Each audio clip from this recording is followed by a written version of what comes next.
शुरुआत मैपिंग से होती है। मैपिंग का काम चल रहा है और मालेगांव सेंट्रल और मालेगांव आउटर के हिस्से में बीएलओ कम पड़ रहे हैं। मैपिंग का काम ऐसी 40 से 50 यादी ऐसी है जिसपे अभी तक मैपिंग 0% थी। यानी मैं कल तक की बात बता रहा। खास तौर से मालेगांव आउटर के कुछ हिस्से थे कि संगमेश्वर, रमजानपुरा, ये सब हिस्से। ये लाने की वजह ये है कि जो बीएलओ काम नहीं कर पा रहे हैं उनको सहायक बोल के हम BAL, एक ये इलेक्शन कमीशन ऑफ इंडिया की सियासी पार्टियों को भी अलाउ करता है। लेकिन होता ऐसा है कि सियासी पार्टी जब काम करने लगती तो हमारे मालेगांव में बड़ा मसला ये है कि कुछ सियासी लोगों को बड़ा पेट में दर्द होता, इसलिए ये सोचा गया कि यहाँ से पार्टियों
मैपिंग का काम चल रहा है।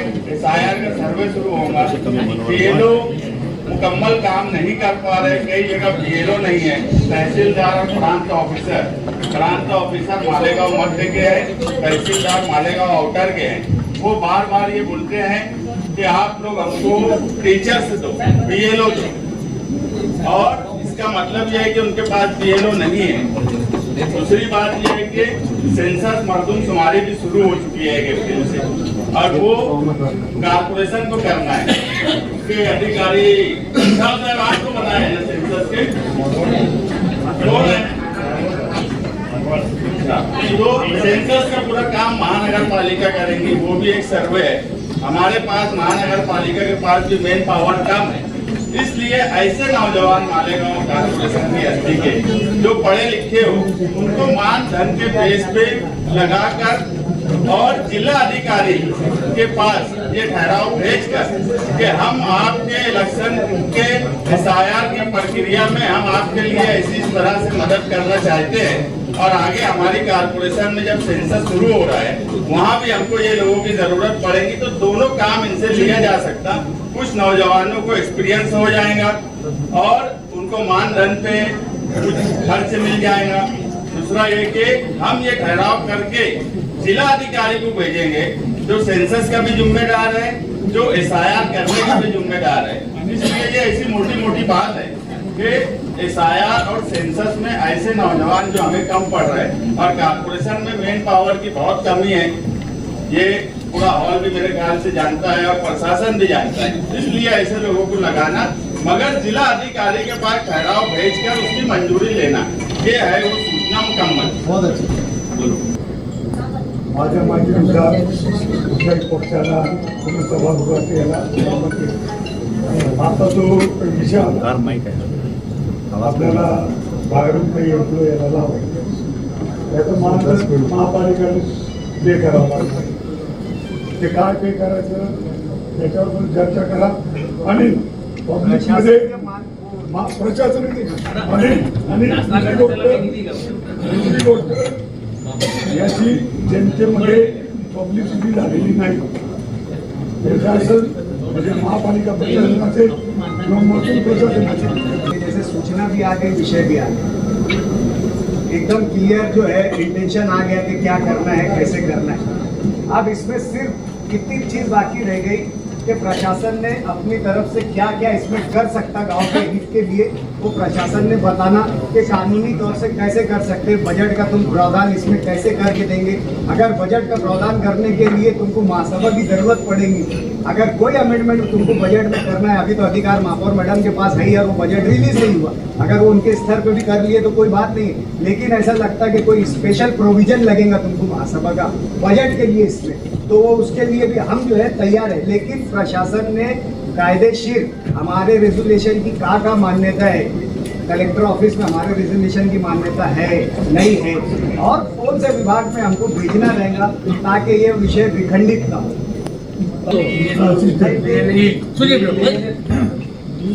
याची जी ही असतं voter I D G voter I D आपल्याला अधिकार आहेत का? सुनिए नहीं जब जनगणना होगी साहब, जब गणना होगी महापौर साहब, जब जनगणना होगी उसमें फेरफार करने के अधिकार महानगरपालिका महानगरपालिकेला आहेत का? सेन्सस करा, सेन्सस महानगरपालिका सेन्सस कराएगी। याचा मुख्य अधिकार जो आहे 114 115 उपरांत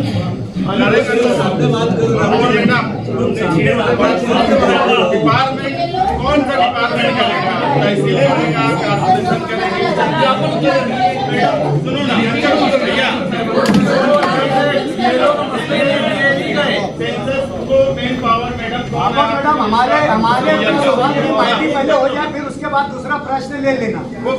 पहले हमारी आयुक्त साहब से जो माहिती अपने मांगे उतनी माहिती सिर्फ मिल जाए, उसके बाद फिर तुम्हारे नंबर उठाए, हमने नहीं बोले करना पड़ रहा है। मॅडम द्या. मैडम सेंसस साहेब करताना तो अधिकार आपल्याला नाही महापौर मैडम नहीं, आप सेंसस का कौन आयुक्त साहब पहले जो विषय है इसको कैसे है, कैसे कौन से प्रावधान से कैसे कर सकते हैं और बजट का क्या है क्या आपसे बताओ। सेंसस की माहिती देतो। माननीय महापौर मॅडमच्या मान्यतेने एसआयआर करणं आणि जनगणना करणं हे दोन विभिन्न पार्ट आहेत।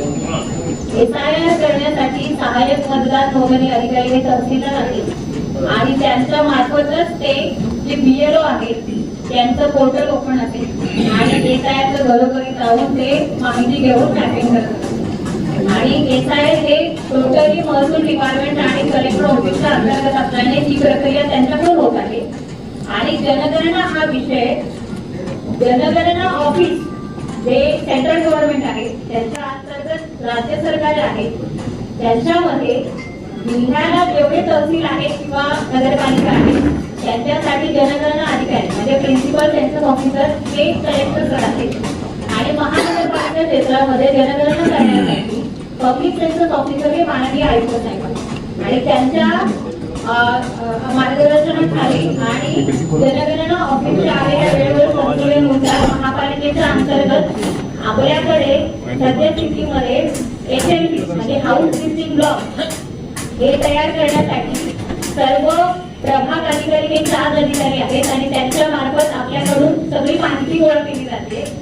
अद्यापर्यंत आपण कुठलेही काम पुढे जनगणनेसाठी जसं गिरीश दादांनी सांगितलं की आपल्याला बॅनर्स वगैरे द्यायचे ते आपण निश्चितप्रमाणे 1 एप्रिल पासून ही प्रक्रिया सुरू झाली आहे। सेलिब्रेशन मध्ये प्रत्येक माणूस स्वतःची जनगणना करू शकतो अशा स्वरूपाचा ऍप आहे आणि ही जनगणना सगळी डिजिटल करण्यासाठी जी काही मॅन पॉवर आहे ती जनगणना ऑफिसनी जे निर्देश दिलेले आहेत की प्रभाग स्तरावर 7 ऑफिसर नायब 7 ऑफिसर आपले लिपिक असतील, पर्यवेक्षक असतील आणि प्रगणक म्हणजे इन्युमरेशन जे घरोघरी जाऊन घरगणना आणि जनगणना करणार आहे लोकसंख्येची त्याच्या संदर्भामध्ये जी कार्यवाही करणार आहे त्याच्या संदर्भामध्ये जे सर्क्युलर आहे त्याच्यामध्ये पर्यवेक्षक जे लिपिक असतील किंवा शासकीय कार्यालयातील जे लिपिक असतील त्यांची नावं आहेत, प्रगणक हे सगळे शिक्षक आहेत म्हणजे आपल्या ज्या शाळा आहेत त्या शाळांमध्ये शिक्षक, तर खासगी ज्या शाळा सरकारी अनुदानित आहे असे शिक्षक या सगळ्यांना आपण ठेवणार आहोत। महाराष्ट्राची माहिती देऊ शकत नाही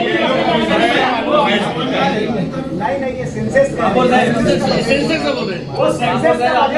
प्रशासनाला विचारतो की संबंधित अधिकाऱ्यांनी स्पष्ट आजवर करून देणे आम्हाला माहिती नाही। विषय जर महासभेत येणार होता तर त्या संदर्भात या संदर्भात जबाबदार अधिकाऱ्यांनी पूर्ण माहिती द्यायला हवी का नको संबंधित सदस्यांना? क्वेश्चन है माननीय महापौर मॅडम मॅडम मी आपल्या माध्यमातून इसमें प्रशासन कैसे हाथ देता है सर? सीधा सिर्फ आपको जबाबदार अधिकारी नहीं है आपको कैसा रहेगा प्रोसीजर क्या रहेगी जवाब देना बोला था उनको महापौर साहिबा अभी ये हॉल में ये स्पष्ट हो गया है महापौर साहिबा अब ये विषय जो है ये हॉल में स्पष्ट हो गया है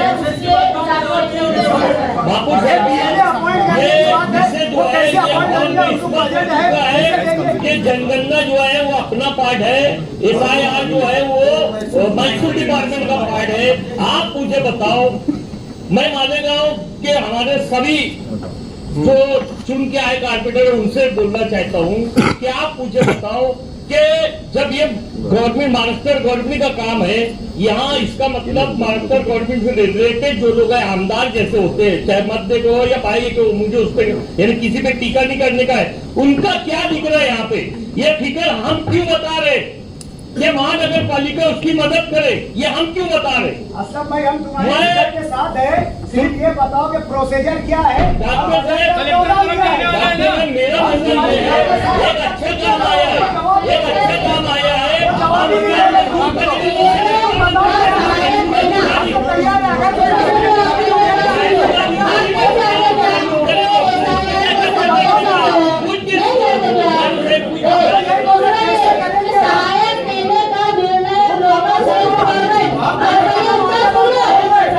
बजट का अगर नहीं हुआ होगा बजट आयुक्त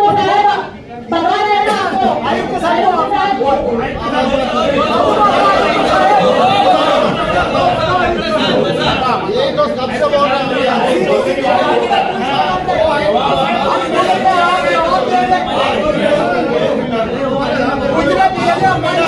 सही से जवाब मसला पूरे शहर में सनरेज में ऑर्डर में जहाँ भी मसले चल रहे हैं, सबसे ज्यादा यहाँ सभी कॉर्पोरेटर मौजूद है।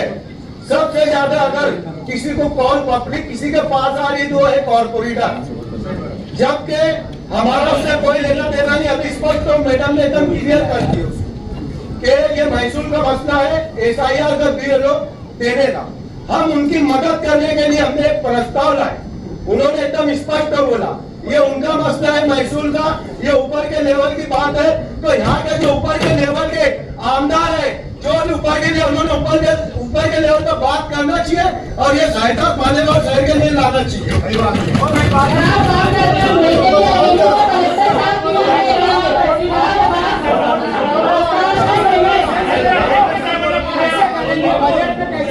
बोला सुना दिया गया है, अब उसको भेज दिया जाएगा कलेक्टर साहब के पास। वो तय करेंगे कि हमको अधिकार है कि नहीं। हम हमारा प्रस्ताव दे रहे हैं,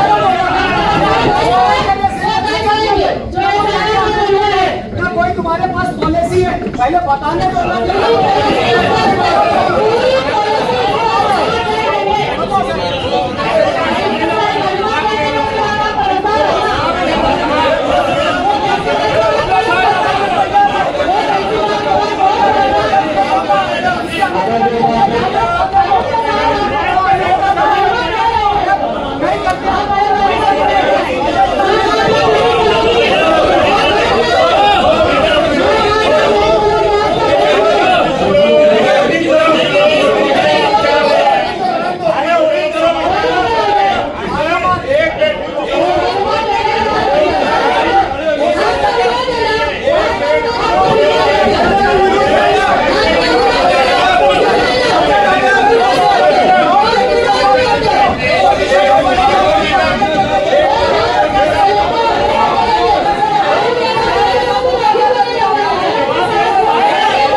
है